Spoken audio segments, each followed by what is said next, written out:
What's up, Unleashed Humans? If you listen to this podcast regularly, it's most likely because you want to be better at everything in your life. Things like better sleep, better memory, better relationships, better sex, better workouts, better nutrition, and better overall health. This is because you don't settle for average. You want to be more, and you want to show it off to your friends and family. And I get it, because you totally should. I implore you to be a health leader in your community, to be the wolf pack king, if you will. If you look to become a person who exudes health and inspires others to become a superhuman every single day, then I have just the thing for you. And that special something is a free copy of my book, The Unleashed Human. You can get your free copy of The Unleashed Human by going to www.theunleashedhuman.com/unleashed. That is again www.theunleashedhuman.com/unleashed to get a free copy of the Unleashed Human book in order to take your life to a whole nother level. Now, on today's episode, I interview Dr. Terry Wahls, who is making a massive impact in the world of Western medicine today. She is harnessing the power of nutrition to reverse neurodegenerative diseases, autoimmune diseases, and even taking people who are already healthy and making them into superhumans without drugs and harmful procedures. We talk about how the Wahls Protocol helps with autoimmune and neurodegenerative diseases. We talk about electro-muscle stimulation for the nervous system. We talk about how great vibration platforms are and neuromuscular re-education for balance, proprioception, and coordination. We also talk about why organ meats are a must and why most people miss out on these. We talk about how sulfur and color-rich vegetables are so important for your health and why you should be eating them. And we also talk about why your poop matters for your health and that you should be looking down at your poop in the toilet bowl every single day. Now, if there was ever an episode for you to listen to, this is the one you do not want to miss. Now, one last thing before we start the episode, I want to give a shout out to my amazing sponsor, HiVita. Now, as you know, I've mentioned on previous episodes on how amazing molecular hydrogen water is for your brain. Over 400 published medical studies support ingestion of molecular hydrogen to be a powerful antioxidant that improves circulation, athletic performance and recovery, metabolism, and cognitive function. Now, if you're looking to take your brain performance and happiness to a whole nother level, I totally recommend checking out HiVita Hydrogen Water, as it is the first and only hydrogen-infused sparkling water in the world. That's HiVita, spelled Hyvida, available in 3 flavors, pure, raspberry, or lemon lime.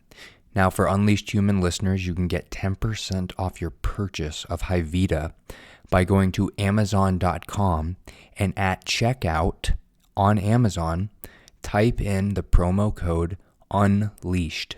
Again, to receive an extra 10% off, use the promo code UNLEASHED on Amazon.com to kick your brain, body, and health into high gear.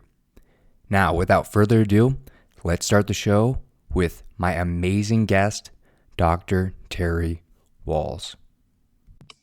Ladies and gentlemen, welcome back to the Unleashed Human podcast with your host, Dr. TJ Woodham. Now, I'm super honored to have on today's guest. I've been following her for some time, even since 2013, 2014. She is a clinical professor of medicine at the University of Iowa, where she teaches internal medicine residents, sees patients in traumatic brain injury clinics, and conducts clinical trials. She has been on the TEDx stage and has seen over 3.1 million views on her YouTube video for her talk on Minding Your Mitochondria. Now, she's also a patient with chronic progressive neurological disorder, multiple sclerosis, secondary progressive, that is, which confined her to a tilt-recline wheelchair for 4 years. but thanks to the power of the Wahls Protocol, which is based on functional medicine, the Wahls Paleo diet, Dr. Wahls restored her health and now pedals her bike 5 miles to work every day. It's a phenomenal feat. Now, she's the author of the Wahls Protocol, How I Beat My Progressive MS During Paleo or Using Paleo Principles in Functional Medicine, and Minding My Mitochondria, How I Overcame Secondary Progressive Multiple Sclerosis. And she also teaches the public and medical community about healing, the healing power of nutrition. Now, of course, as I said, I'm talking about Dr. Terry Wahls. Dr. Wahls, thank you so much for being on the show. We're going to have a blast today. Oh, thank you for having me. Very glad to be here. So you've probably told your story like 100 million times at this point, right? But I know that some of my listeners have probably never heard of you, just Sure. like, any show that you go on. But can you kind of give them an overview of where you were? I knew you were an athlete. You've done a whole bunch of different sports. Like, I mean, you were even climbing like mountains and that kind of thing. So go ahead and start from there. I before medical school, was into athletics. I did Taekwondo, competed nationally in full contact free sparring Taekwondo. And in those days, there was no protective gear, so it was sort of a brutal sport, but it was exhilarating. It was fun. And in 1978, I was third in the country in women's welterweight. It's amazing. And then I thought, when I entered medical school, I thought, God, I have to stop doing this because people get 2 points for kicking you in the head. Oh, so that's great. So I quit doing that type of competition. I still stayed in Taekwondo, did teaching. I had a great time, finished residency. I went into practice, and then was still doing well. Had kids. Shifted to skiing, biking, swimming, and then in 2000, just as I was relocating to the University of Iowa in the City, VA, I started having some difficulty with my left leg. I had a big evaluation, and including MRI of my brain, my spinal cord, spinal tap, a slew of other tests. And I was found to have lesions in my spinal cord, abnormal spinal fluid. And then my physician said, you forgot to mention that 13 years ago you had an episode of dim vision in your left eye. Like, oh yeah, that is right. So they said that was probably optic neuritis, and what you're having now is your next episode. So this is relapsing, remitting multiple sclerosis. They recommended I start on disease-modifying drugs, and of course, being a academic internal medicine doc, I knew I wanted to treat my disease aggressively. So of course, I took the disease-modifying drugs. And I wanted to see the best people in the country, so I did some research and decided that was Cleveland Clinic. And so I saw one of their best people, took the newest drugs, and steadily went downhill. 2 years later, they told me about the work of Ashton Embry and Loren Cordain. And so I read his papers, got his book, and ultimately decided after 20 years of being a vegetarian to go back to eating meat. I continued to decline. The next year I needed a tilt-recline wheelchair. I started taking mitoxantrone, which is a form of chemotherapy. I continued to decline. Then I took Tysabri, which is the new biologic drug, and continued to decline. Then I switched to Cellcept. And by then I'm sort of realizing that the best conventional medicine is probably not going to stop my slide into a bedridden, quite possibly demented life. And another part of my MS is trigeminal neuralgia, or these electrical face pains that would come on episodically. And that, of course, was getting to be more frequent, more severe, more difficult to control. So I was realizing that pain may well be a big problem. And so at that point, I went back to reading the science and would ultimately start experimenting based on what I was reading. And I would eventually start using vitamins and supplements to support my mitochondria, because I was observing that in the animal models for other forms of neurodegeneration, mitochondria were the linchpin. And even though no one was writing about that yet for MS, I thought, well, it's probably the same. So I created these vitamin supplement cocktails for my mitochondria, And after 6 months, I decided, shucks, it's not helping. You quit wasting your money. And so I stopped everything and couldn't get out of bed. 3 days later, I still couldn't really function. My wife came in and said, honey, I think I ought to take these again. So I took them, and the next day I could get up and go to work. And I thought, wow, that was really interesting. So 2 weeks later, I did the same thing, stopped everything, was again even more exhausted, couldn't function. And on the third day, I resumed everything and could get up the following day. So now I'm very excited that I'm figuring stuff out that my neurologist and my primary care doc had not told me about. Right. So I'm much more excited about spending time reading the literature. I'm volunteering to be on the Institutional Review Board and to read the psychiatric and neurologic human clinical trials. So I'm getting more and more comfortable reading the literature and thinking more biochemically about what's going on. And so I gradually add more supplements. The speed of my decline slows. I still have severe fatigue. I can't sit up. I can walk very short distances using 2 walking sticks. By the summer of 2007, I can't sit up in a regular chair. I have a special zero gravity chair that tilts back so my knees are higher than my nose. I'm beginning to have, brain fog. My pain is getting to be more difficult to control.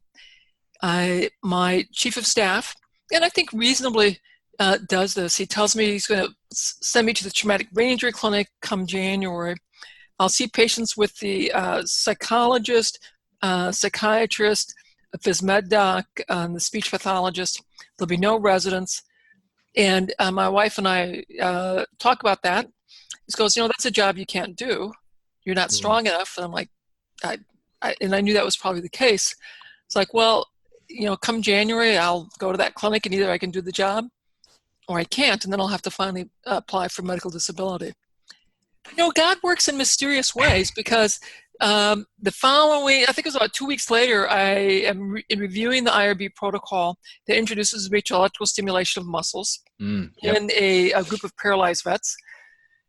And so after reading that study, I read the 212 other papers that are in PubMed about eStim, and I convinced my physical therapist to let me have a trial. It's painful, but also exhilarating because now with electricity, I can work out for about 10 minutes, and I'm not quite as exhausted as it was when I was doing my usual tiny little workout. So I go to clinic 3 times a week. I'm doing my eStim. It gets me a home device. I'm doing that. And at the same time period, I discovered the Institute for Functional Medicine. I ordered their course on neuroprotection. I slogged through that, which was a challenge because I was having some brain fog. Right. Have a longer list of supplements, a little deeper understanding. And then I have, about a month later, another really big aha moment. And that is like, what if I redesign my paleo diet based on all the supplements that I was using, based on what I learned from my own research and from functional medicine? If I could figure out what foods were really rich in all these nutrients. So that was more research, but I sort of got that worked out. And so December 26th, 2007, I sent Jackie, to the grocery store with a new list, and we had this new menu and a new way of eating. Then a couple weeks later, I'm going off to the traumatic brain injury clinic. The first week, I'm just watching what's going on. So I expected I should be able to watch. That shouldn't be any problem. So then the next week, I start seeing the patients. And at the end of the week, I'm thinking like, that wasn't too bad. Something's working here. I could stand up, do the exams. I'd sit back down on my scooter. And then after the second week of seeing the patients, I'm like, I think my energy is definitely better. I'm beginning to feel stronger. And it's like food works or something. It's like, it was so startling. And at 3 months, I get up and I'm walking with a cane in the hospital, stunning everyone. And at 6 months, I'm walking without a cane, still with a limp, but I'm walking without a cane. At 9 months, I get on my bike and I bike around the block the first time in 6 years. Nice. My kids are crying, my wife's crying, I'm crying. And that's really when I'm understanding that the conventional understanding of progressive MS is wrong, because there's only one way you go when you have progressive MS, that's downhill. Right. And it's like, I wonder just how much recovery might be possible. So by then, I've certainly changed the way I practice. I'm spending a lot more time talking about food and diet and lifestyle with my patients. And in my traumatic brain injury clinic, my partners who had just been saying, well, there's nothing we can do, you'll recover or not, I'm coming in and saying, no, there's a lot we can do. We're going to teach you about how to use diet and lifestyle. And we're beginning to see that the people I see in the traumatic brain injury clinic are doing remarkably better. That's really cool. And so that, is launches me into a new way of my primary care practice, a new way in the traumatic brain injury clinic. And of course, it would ultimately shift the type of research that I was doing. And now I'm doing clinical trials, testing these things, and I'm going around the world teaching people how to use diet and lifestyle. Now, from all of that you just said, I have so many questions that I'm going to pull out of that. But first, I'm sure that you had a lot of backlash, a lot of haters that they said, no, there's no way you could do that with nutrition. And I'm sure that when you're walking around, people are like, they're, scratching their head. How is Dr. Wahls doing this? How is Terry pulling this off? She's gotta be so doing people something. were thrilled to see me walking. That was very cool. They all thought it was because I was now magically on Tysabri. Right. So they have to explain that, no, I'm not. I'm on no drugs, no disease-modifying drugs. This is all food and lifestyle. And then the next thing that's really interesting. So I've changed to how I'm practicing. I'm focused more and more on food, less and less on drugs. Right. And my colleagues start complaining. Oh, okay. So my chief of staff calls me up, and I have to go in and explain what's going on, why people are upset. The MS Society bans me as a speaker for creating false hope, so I have to go back again and explain that. In both my meetings with the chair of medicine and with the chief of staff at the VA, I have to roll in my big stack of all the scientific papers that would explain what I was doing and why, to explain that this is science-based. And in the end, both my chief of medicine and the chief of the VA became huge supporters. The chief of medicine gave me the job, said, this is so important, Terry. Your clinical assignment for next year is to get a case report written up. Work with your treating medical team and get this written up. Nice. So we did that. And then he called me back in when I submitted it. So, okay, now the next job is we're going to do a safety and feasibility study. I'm like, but that's not the research that I do. And he goes, I'll get you the mentors. This is important research. And so basically those are the studies to make sure no one gets hurt, almost, kind of thing. Correct. It's a single arm study. You do the intervention, very small numbers to show people can do it. This is a complicated regimen. And the reason I was able to do that is I was on the IRB. So the IRB had seen my severe disability and my recovery. And so they approved the study. And actually, it took a lot of work to get it approved, because it was so complicated, because I had supplements, because I had diet, because I had stress reduction, I had exercise, e-stim. Right. And we had to make it clear that we're just testing, can people implement all of this? And are there any adverse events? We will incidentally measure clinical outcomes. And so the big adverse event was that if you're overweight, you lost weight. So I had to file safety reports every 3 months for the 3 years that I was doing that study, because if you're overweight, you lost weight. Right. And people who are ideal weight were able to keep their weight within the appropriate range. Right. And so the people largely were able to implement and were remarkably successful in changing their diet, doing the exercise and the e-stim. And then the remarkable improvement in quality of life, reduction in fatigue severity, was clinically really strikingly large. So clinically very significant and statistically significant with the p-value of 0.0008. So, and even we were surprised. Wow. That it was so striking. It's amazing. It was very cool. So Terry, so I know that from a physician myself, I actually have used your protocol even on people with POTS, and I've seen really, really good results with people with POTS. And I know that you've probably seen the same in other conditions and that kind of thing. And I know that the Wahls protocol can almost help anybody, even if you don't have any, chronic disease or progressive disease. This is basically for anyone, right? To live a better life, right? You have to be alive. Yeah. That's the key thing. You have to be alive. And for people who are well, this makes it more likely that you'll be alive and thriving into your 70s, 80s, 90s, and 100.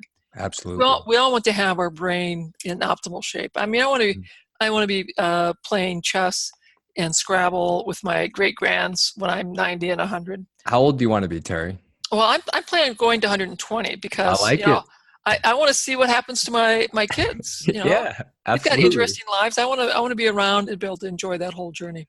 Yeah, no, and that's the thing, a lot of people, they want to live to be old, but you want to live to be old and healthy, right? Old and healthy. I'm much more interested in health span than lifespan. Okay. Yeah.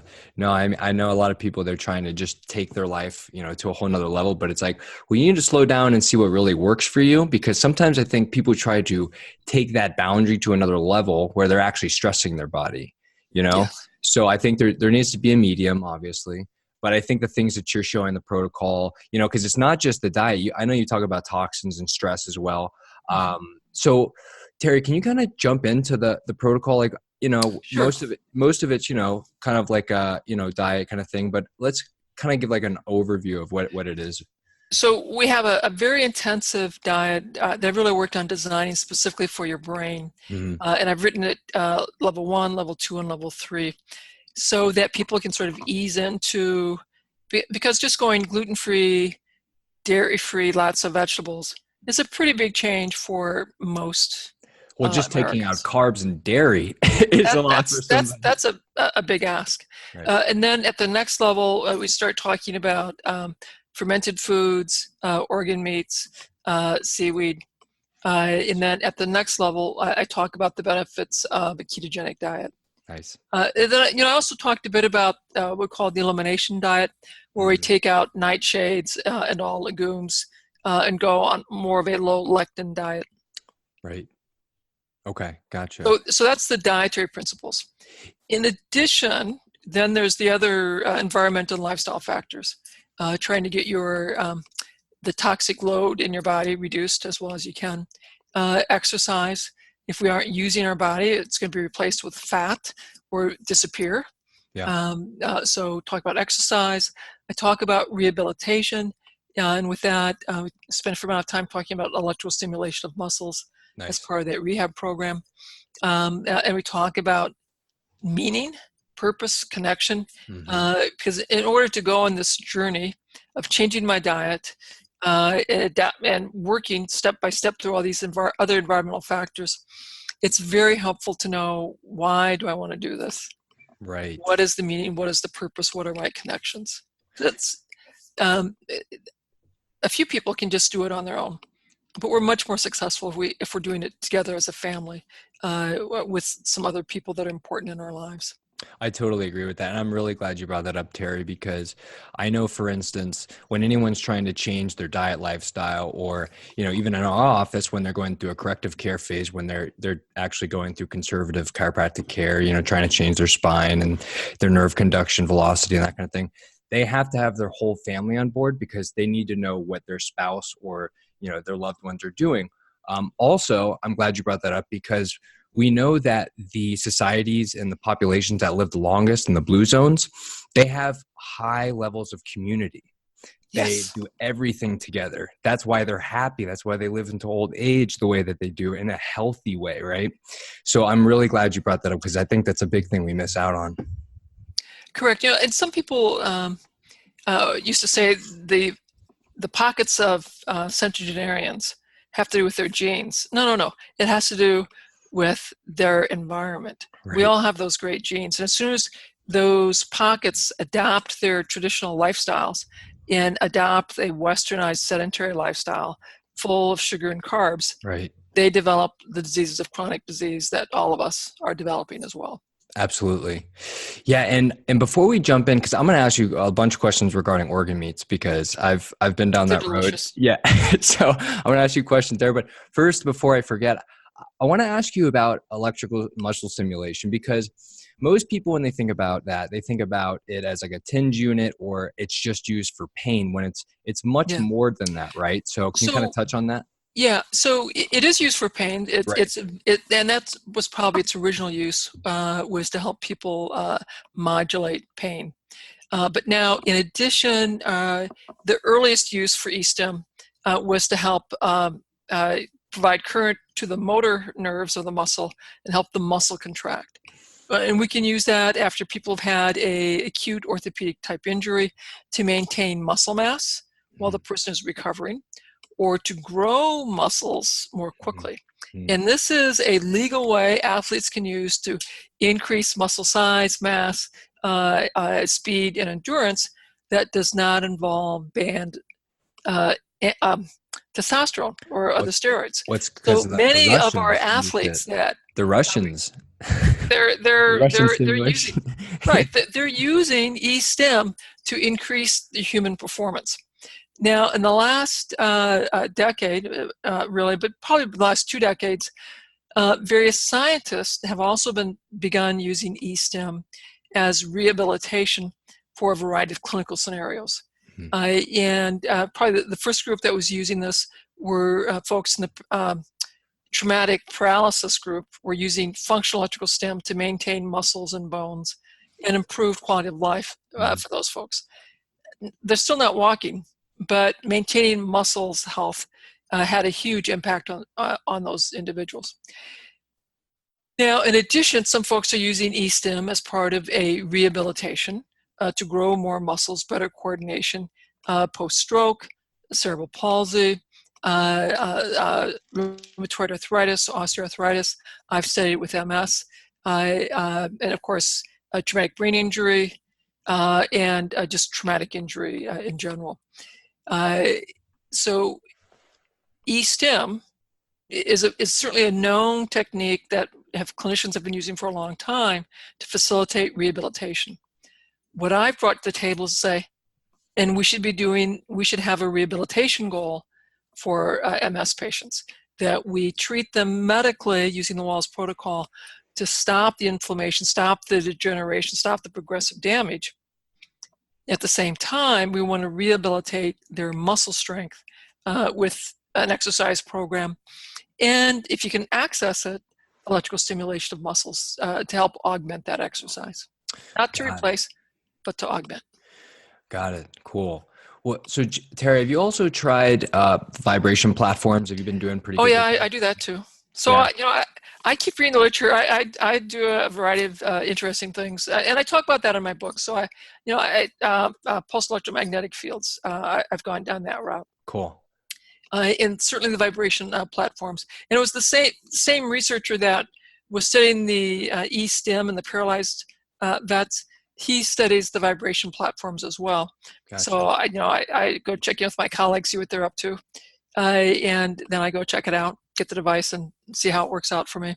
Yeah, we have three power plates in our office, Terry. So that's great. We have I think we have like the Pro 6 power plates, and all of our patients jump on those. We do neck band exercises, we do mirror image, postural changes. So we retrain muscles and nerves and balance coordination. That's what we use it for, proprioception. I mean, it's amazing. The first day when our patients come in for an exam, we do single leg standing tests, cross their arm, close their eyes. And most of them can really only hold for maybe like 8 to 10 seconds before they fall over. But after we do a re-exam, they're holding their legs up for about 30 seconds before they even topple over, before we even tell them to stop. We're just like, we're counting, like, okay, they're good. Because almost every single time their cerebellum proprioception has kicked into high gear after just, a few a few times of therapy, and it's amazing the results we see. So power plates and vibration platforms in general are just amazing. We use them every single day. So that's really cool that you've been using Well, them. I've been trying to see if I could get a speaker who could come talk about the use of vibration platforms for our seminar. So we'll have to. Okay. Yeah. Every year I put out a call for people to pitch talks at the Wahls Protocol seminar. Yeah, we can totally talk about it. Yeah, I'd be very. That would be a very relevant topic. Okay. No, I'd love to, Tara. That'd be amazing. Now, let's get back on to organ meats, because I think the last time I had an organ, so it was liver. I think it was 2016, and I cooked it myself. First time ever doing it. I had no guidance really. I mean, brave of. Man. I know, very brave, very brave. I was looking online for like recipes, right? And like, it's not just the recipe, it's how you cook it, I'm sure, right? So when I cooked it, I think I just overcooked it to the point where I couldn't taste the blood and the iron, because when I tasted it, it's like, oh my gosh, it just feels like my mouth is full of blood.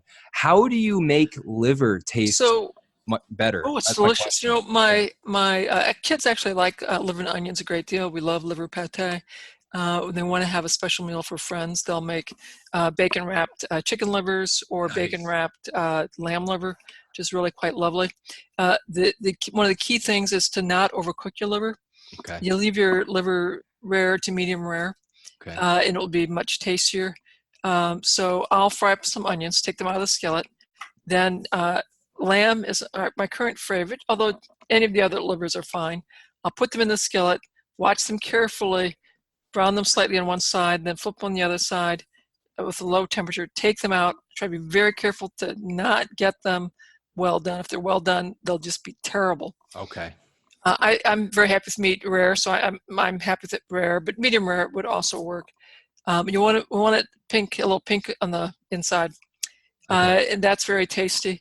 And then if you have some liver and onions left, you put it back in the food processor with olive oil, and blend it all up to make a liver pate. Okay. And if you have fermented black garlic, add that in there as well, blend that all up. That liver pate, you put on raw vegetables, a little guacamole, and either put some hot ginger sauce or hot sauce on top of that. Delicious. My kids consider both of those dishes to be very yummy food that they like serving their friends. Oh, it sounds amazing. Well, I'm going to have to do it that way then. Yeah, and if you make the pate, with guacamole and a little pate and hot sauce, you don't tell people what you're serving them. Exactly. Very, very good. And if you do a little piece of lamb liver wrapped in bacon, and you put it in the grill, you want the bacon done, but you don't want it crisp because you don't want the liver to be overdone. Okay, got it. That's also very yummy. Now, tasty food is... you never tell people what you're serving until after they've consumed it. Very good. It's very smart. Yeah. So all tastiness and tips aside, why must people be eating liver? I know it's obviously good for glutathione, right? So it's great for glutathione, but it's also a great source. You want grass-fed organic animals, and so it's going to be a good source of your B vitamins, water-soluble vitamins. There won't be a lot of vitamin C in it unless you eat it completely raw. Even then, still won't be that much vitamin C. But great sources of all the B vitamins. Good source of vitamin A. Good source of vitamin K, and it'll also have some vitamin D in it. Okay. Now, vitamin A, there's a lot of variation in the efficiency of converting beta carotene to retinol or vitamin A. And depending on the SNPs and your genetic variation, my efficiency at conversion might have a 70 to 80% decrease compared to the wild type. Right. And if I don't have enough retinol, I'm more likely to have problems with my eyes, of course, problems with my cell differentiation, so cancer, pre-malignancy, and problem with immune cell function, so autoimmunity. So I tell my folks who have any kind of retinal visual problems or problems with an autoimmune problem or a pre-cancer cancer or dysplastic growth, they likely have a retinol problem and they need to have liver once or twice a week. Interesting. That's really interesting. Now, Tara, have you had your genes tested? Have you Yes. done 23andMe? Oh yeah. Now I got a question about that since we're on this. So I know that 23andMe, they give you raw data and you can send it off to other websites. Have you done that yourself? Yeah, I have. What do you typically, where do you like to go through? I know there's multiple different ones. Or what have you gone through at least? Genetic Genie. Strati-gene. Have you used Strati-gene? No. That's Dr. Ben Lynch's site, I believe that he did. And then there's DNAfit. Those were the two I was looking at. But no, I've not used either of those. So it'd be interesting to check out. And the other thing I want to point out to folks is the amount of variation that we have with our SNPs is so large. And the reality is we don't have big enough data sets to really understand what the implications of the genetic information is. So you have the genes. It may be more useful to have some of these really big data metabolites to really understand how the genes are affecting how I can run the chemistry of life. And then the third thing that confuses all of this is, so you and I have about 25,000 genes in our microbiome. If we have a healthy, robust microbiome, I have 5 to 9 million genes. Which genes are probably running most of my biochemistry? My 25,000 or the 5 to 9 million? And the answer is, we don't really know. Right. We spend a lot of time thinking about our 25,000. I don't think we spend nearly enough time thinking about the 5 to 9 million. Right. It's my simplistic way of thinking that it's the 5 to 9 million that are very responsive to the environmental changes. And since we changed our environment so radically, we screwed up those 5 to 9 million genes. Right. That's why we have poor health. It probably has very little to do with the SNPs that I've got. There are variations. Because my ancestors would not have had reproductive success. The problem is that I quit eating 200 different plants. I quit being outside. I quit being barefoot. We eat the same vegetables all the time. Even when we think we're eating healthy, we're eating the same vegetables. There's only a certain amount of vegetables in the store. Correct. You really have to, I really have to work at it to get to 200 different plants in a year. Right. I have to pay attention to this. Will you grow your own, Terry? Yes. Yes. Absolutely. Okay. You probably have some pretty unique vegetables in your garden then, I'm sure, right? Well, I have many different kinds of greens. Okay. We have many different kinds of berries. We have a variety of fruit trees. And I have lots of different herbs. Okay. And then I have a variety of squashes. Nice. And so those are the kinds of things that I grow. We've added some mushroom spawn. Periodically, I throw mushroom spawn in there as well. That's a pretty fun thing to grow. Nice. You periodically have to re-inoculate to get the mushrooms to come back. Oh, interesting. But that's very fun. Okay. So kind of talking about vegetables. So you were a vegetarian for 20 years, right? Mm-hmm. And so you, even as a vegetarian, you saw yourself kind of going downhill. Why do you think that is? Not to knock on vegetarianism, but I'm just curious. So it's certainly possible to be vegetarian and maintain health. Okay. But it's also possible to be a paleo eater and still wreck your health. Exactly. The vegetarians, if you have gluten sensitivity, and you're eating gluten, which I have, that was a big part of my problem. And so that lack of awareness that gluten was a risk factor. Eggs, I'm severely intolerant to, and dairy. So my interpretation of a vegetarian diet was very, very destructive. In my book, I do recognize that there are certainly a large number of people worldwide who are committed to vegetarian diets for religious reasons. And so for them, I teach them how to get sufficient protein, avoid the most serious food sensitivities, and still have a nutritionally sound diet. So it's certainly possible. And in my clinics, for people living on food stamps, having more meatless days done in a healthy way lets them implement the Wahls Protocol while living on food stamps. Wow, So, nice. I try to be very practical because, for 20 years, the people I saw at the VA are living on food stamps, many of them, and Nice. they have very limited resources. So when people tell me that you can't do the Wahls Protocol if you aren't, a upper middle class person, I go like, no. I took care of folks very successfully living on food stamps, teach them how to do this, the diet and lifestyle, living on a very limited income.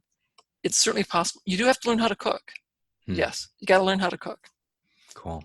Now, would you suggest, Terry, to probably have someone get lab testing done, specifically for at least food allergies? No, or I do not. No. Not at all. Okay. Not at all. So, and it's sort of interesting. As I'm learning all this functional medicine, my clinical practice is entirely in the VA. And the VA, the first probably 3 years that I was doing functional medicine, I could do, I was in the traumatic brain injury clinic, I got to do no labs, saw people twice a year. Had phenomenal results. I got 20 minutes twice a year. I could change people's lives. That's awesome. 20 minutes twice a year.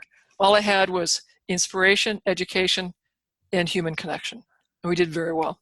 In primary care, I could get some basic primary care labs, like lipid, glucose, A1Cs, and again, 20 minutes twice a year, human connection, education, inspiration, few very basic labs, amazing results.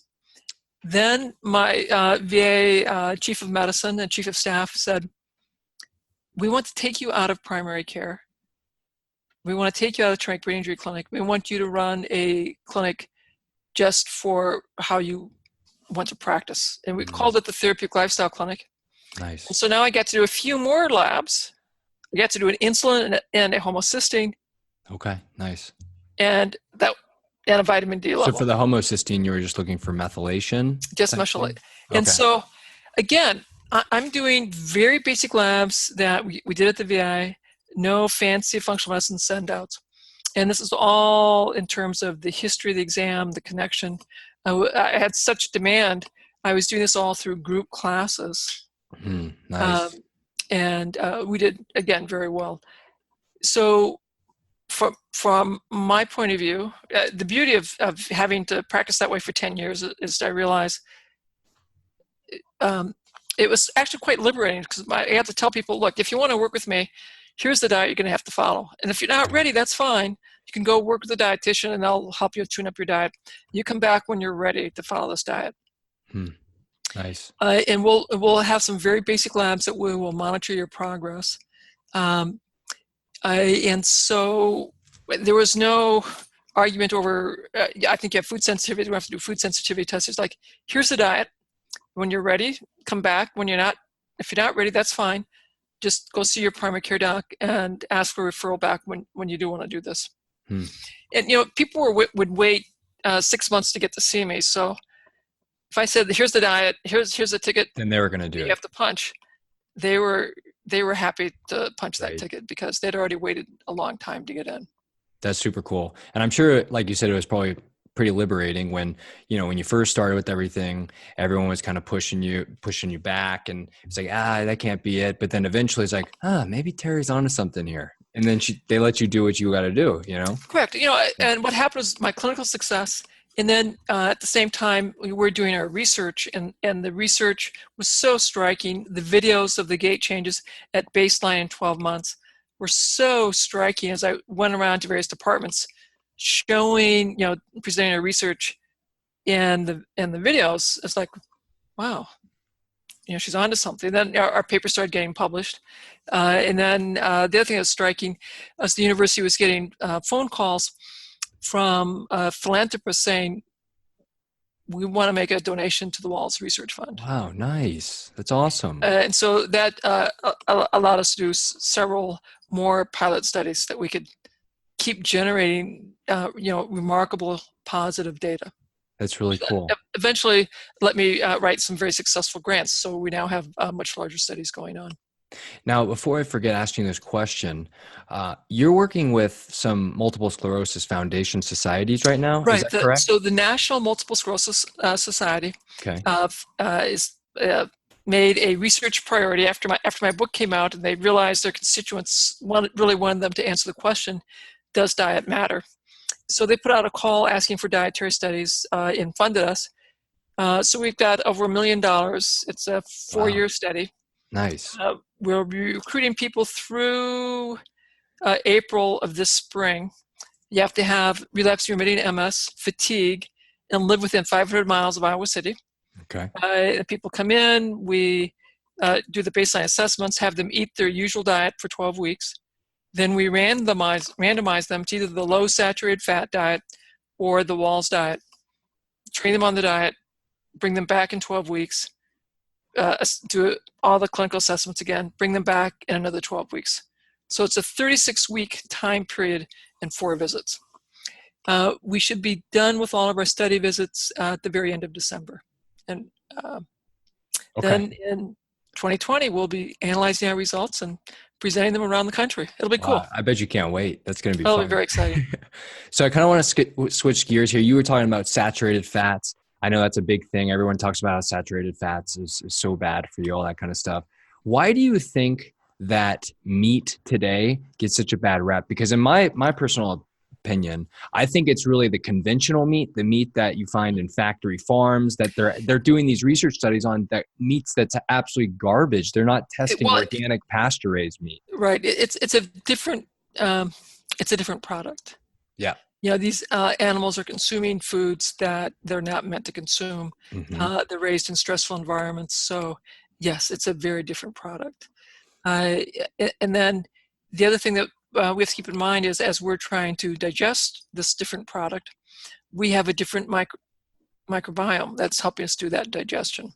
Yeah. And so if we're eating a grain-based diet with grains grown with a lot of glyphosate in them, that's further damaged our microbiome. Yeah. Now we have a very different set of genes that are helping run the chemistry of that digestion and all those metabolites. Right. And so, so those research studies with TMO and being concerning that here's a reason my vegetarian friends say you should not eat meat. And I'm like, well, maybe. It could also be a reason that our current microbiome has become so unhealthy that foods that used to be healthy for us are not. Right. Or it could mean that the meat that we're eating has been so changed, as you said, by the animal husbandry. So there are a lot of questions to tease out. I'm very simplistic in my thinking, in that over the millions of generations, our ancestral mothers and fathers have been eating insects, reptiles, amphibians, mammals for a long time. Yeah. And if those meats were bad for us, we would not have had reproductive success. Right. So, and we're well equipped to eat a wide variety of foods, plants, meat. We don't do well plants alone. That becomes a much more complicated circumstance. Mm-hmm. And we can fast for a while. We can do that. So we're quite resourceful. But we've radically changed what we eat now. Right. And so there's some big health consequences. And I'm looking more towards, how has our food changed? How has our microbiome changed? And how could I get my microbiome, my food, and my environment to look a little more closely to what my ancestral mothers and fathers would have seen? Right. Yeah. Sometimes simplistic things are much better. And I'm glad you said that about what the animals are eating, because we know that a lot of people are sensitive to lectins, and that's what all the animals are eating. That's what we're feeding them. We're giving them corn, grains. And so I think people are having reactions to that. I mean, I think that's, and we'll take it one step further. What is the health of our soil? Right. Franklin Roosevelt talked a lot about how important it was to protect the health of the soil, because the soil is the future of the country. And we've changed again our agricultural practices in an effort to boost calorie production, thinking that would end world hunger. And so we changed farming practices, used a lot of chemical fertilizer, a lot of herbicides to increase per acre production, not nutrient per acre production, just calorie per acre production. Yeah. And with that, we also greatly diminished the diversity of the soil microbiome. Right. And it's the diversity of the soil microbiome that helps the plants absorb the minerals. Absolutely. Now, Terry, I would be remiss if I didn't ask you this question, because I know you're a huge proponent on sulfur-rich foods and Yes. and vegetables with a lot of color. Now, can you kind of touch on those and why we need those?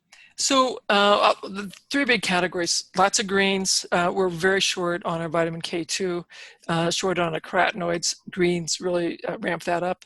I'm stoked about the sulfur-rich cabbage family, onion family, mushroom family. And we need sulfur to detoxify our compounds. We also need sulfur to make glutathione, intracellular antioxidants, and sulfur for a lot of neurotransmitters. Right. And the third category, deeply pigmented, is very polyphenol rich. And numerous studies have shown that the more color we have, the lower the rates of obesity, diabetes, heart disease, cancer, autoimmunity, and mental health problems. And several studies looking at short-term interventions, just 1 cup a day of blueberries has measurable improvements in thinking. Really? Early cognitive decline. You can see it in 16 weeks and 24 weeks. Wow. 1 cup of blueberries. Like, oh my God, how easy is that? So, well, and then so also there's like different benefits for different colors, right? Yes. Yeah. Okay. So it's 9 cups of fruits and vegetables, 3 cups of greens, 3 cups of sulfur-rich, 3 cups of deeply colored, and preferably 3 different colors. Okay, cool.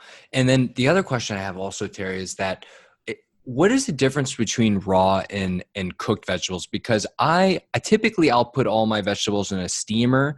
I find for me personally, I just feel like when I steam it, it's easier on my digestion. Yes. So what are there certain vegetables you should and shouldn't steam? Like I think you're supposed to cook spinach, really. It depends on the person, okay. in your issues. So I have people do the straight up microbiome test. You poop, you take a look.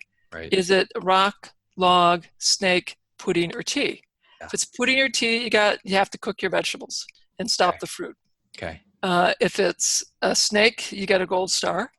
If it's a log that's easily passed, that's sort of a silver star. If it's rocks, you need more raw vegetables, and you may need some additional fiber like larch, chia seed, green banana flour. Huh.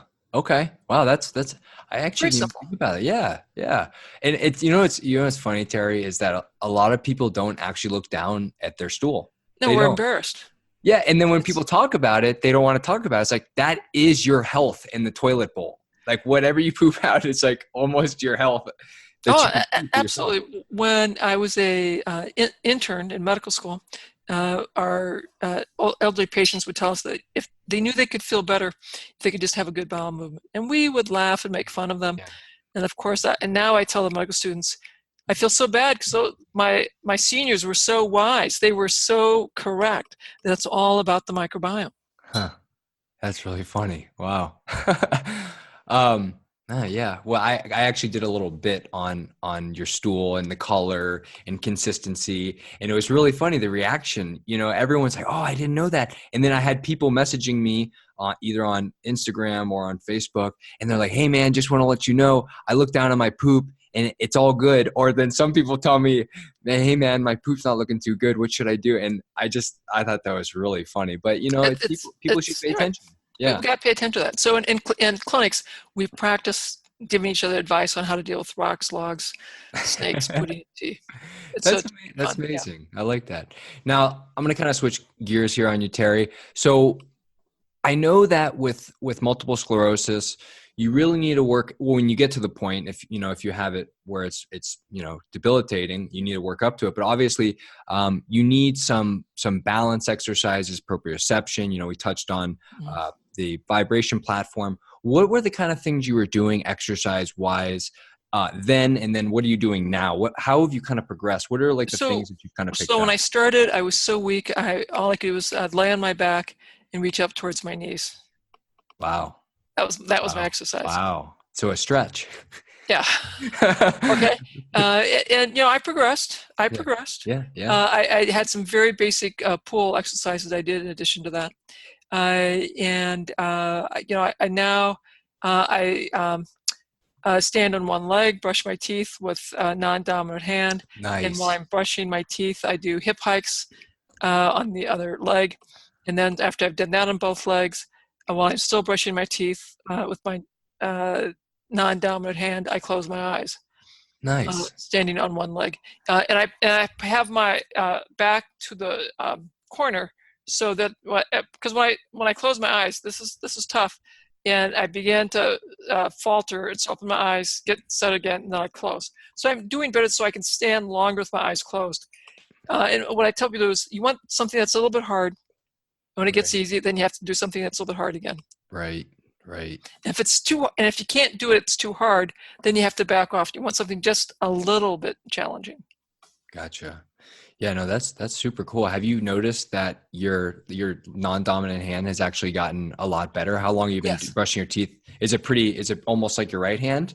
Not quite, but No, not quite. And my left side is weaker. My original training is an artist. I have a BFA in painting. oh, nice. So as part of my drawing skills, I drew with my right hand, drew with my left hand, drew with my right foot, drew with my left foot. And Huh. it's one of some of the very interesting drawing exercises that our professors would have us do. That is very interesting. I think personally, when we are kids, we should be taught to do things on both sides. I don't know Oh, why we're absolutely. not taught that. It doesn't make any sense to me, but I think you should be taught that, the cross And, crawl stuff that we learned when we were kids. and what you learn is well, my professor told me is you draw much more accurately with your non-dominant hand. Really? Did not know that. And you'll draw more accurately with your feet.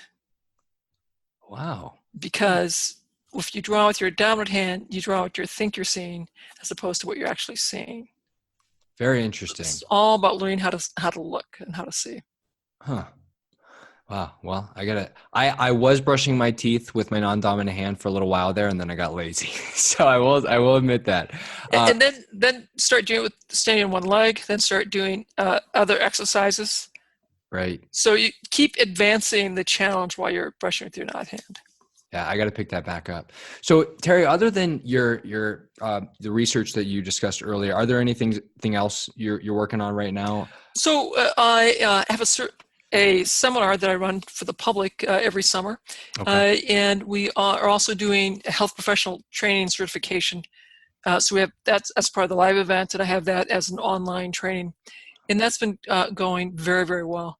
Then the other thing I'm doing is I'm faculty for the Institute for Functional Medicine, and I've been doing some teaching now for the American Anti-Aging Medicine, restorative medicine. That was just this past month, right? Or this? Yeah. Yeah. How was that? Was That was amazing. very good. That's a big. These are big meetings now. Thousands of clinicians. Very, very exciting to see.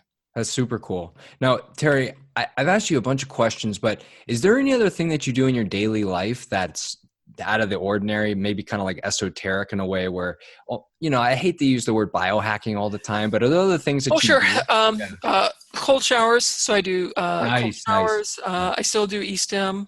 I do that as part of my training. Swimming, saunas, meditation, mindfulness. Visualization for the big hairy audacious goals that I have, Right. And then I write grants, write books, working on PowerPoints for our next lecture. Nice. Taking my dog for a walk. That's the best right there. What kind of dogs you got? You just have Cockapoo. one dog? You just have one dog? One dog. Okay. Oh, cool. Watching my kids move on in their life. It's a lot of fun for parents to watch your children go from adolescence to young adulthood, and now they're 24 and 27. And actually, now I'm getting sort of wise again. I actually ask my opinion out now and then. That's great. Sort of fun. But be very careful. I try very hard to refrain from giving an opinion until asked. Yeah. Right. Now, Terry, I have three final questions that I ask at at the end of every show. And the first one is, if the world was ending today and you could eat anything for your last meal, what would it be? Liver and onions. Every Lamb, day, liver, and onions, yeah. And then I'd have parsley onion salad. And then I would have some blackberries or blueberries on the side. Nice. Awesome. Now, second question, Terry. If you had one last week to live, you were in perfect health, and you could travel anywhere in the world, where would it be?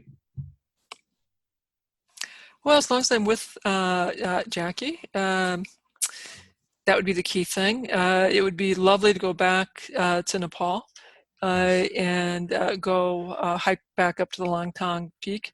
I had at one time envisioned that I'd be taking my kids mountain climbing. So if I, was strong enough that I could take them mountain climbing again, that would be pretty cool. Well, it sounds like the trip is coming up soon then. I need to start visualizing, adding that to my visualization. Well, because my two kids have said that they've added mountain climbing into their goals, and Zeb's has this sort of scheduled in the next 18 months that she's got a summit she plans to climb. So. Well, sounds like you guys got to start planning a trip. I guess I better start. I planted it in your mind, Terry. Yep, I'll start visualizing that. All right, so last question, Terry. If you had one piece of advice for anyone out there listening to live a better life, what would it be? Know your purpose. If you have great clarity as to what is it that is your mission in life, and how you can have a meaningful life giving back using your unique strengths to your tribe, your community, I think you'll find that immensely satisfying and empowers you to do whatever else you want to do in your life. Amazing. I love it. Well, Dr. Wahls, thank you so much for being on the podcast. I had an absolute blast. Where can listeners go to connect with you or hear more about you? Is there anywhere you'd like them to go? So they should go off to Terry Wahls, Terry, Wahls, WAHLS.com/diet, because that way they'll get a lovely one-page handout summary of the Wahls diet concepts. Perfect. And I'll put that in the show notes so that everybody can get those. So, great. Dr. Wahls, thanks so much. It was an absolute pleasure, and looking forward to talking to you soon. Sounds good. Thanks much. Hey. One last thing before you head out. As I said earlier, if you listen to this podcast regularly, it's most likely because you're a badass who wants to be better at everything in your life. This is because you hate to be average. You don't want to be like anyone else. You want to be strong, smart, live healthy into old age, crush your competitors, create amazing relationships, and live life beyond limits. Well, as I mentioned at the beginning of the episode, you can finally unleash your life by getting your free copy of The Unleashed Human by going to www.theunleashedhuman.com/unleashed. Again, that's www.theunleashedhuman.com/unleashed to get a copy of my free book so that you can stop living average and start living unleashed. Talk to you guys on the next episode. I promise you are not going to want to miss the next episode. Love you guys for all the amazing support. Take care, and do me a favor. Go out there and become unleashed.